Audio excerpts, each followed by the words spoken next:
So, eto yung tutorial sa ganitong tricks guys. Yung walang laman yung tab. Tapos, pag nilagyan ko ng manika, lumabas yung totoong bata. O, diba? Ang galing. So, unang-una guys, wala talagang laman yung tab. Yan. Tapos, pakita nyo lang sa camera na wala talagang laman. Yan. Tapos, ilagay natin yung manika. Paglagay ko sa manika dyan, distansya tayo, atras tayo konti. Tapos, acting na lang na, kunwari, nagkakatotoo talaga yung manika. Tapos, sinawag ko na yung binsan ko kasi papasukin ko dyan sa tab. Yan, papasok sa dyan. Dahan-dahan lang sa pagpasok guys, dapat hindi gagalaw yung tab, dapat nakasteady lang. Yan. Tapos, lalabas siya dyan.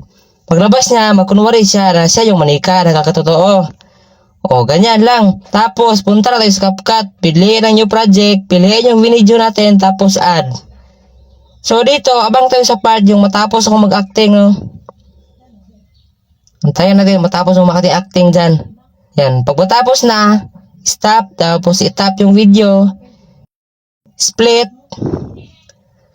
Tapos play lang natin. Abang naman tayo sa part yung paglabas ng ulo ng pinsan ko ba. Yung kakalabas pa lang niya sa tab bitaw. Diba lalabas na dyan. Dyan tayo magsimula. Yan. So kung sa tingin nyo lalabas na siya, pindutin nyo na ito yung split. Pag ma-split, pindutin na itong nasa una. Tapos, delete. Pag ma-delete na, balik tayo sa pinakauna na clip dito. Hanapin natin kung saang part yung pag-atras ko ba, yung dumistansya bitaw ko. Diba, nilagay ko yan. Tapos, pag-atras ko dyan, pag-distansya ko dyan, itap natin yung video. Tapos, pindutin ang split.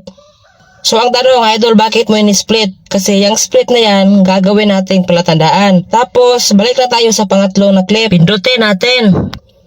Tapos, i-overlay natin yan. Pag ma-overlay na yan, ilong press natin at itapat na natin kung saan yung palatandaan natin, yung in-split natin kanina ba?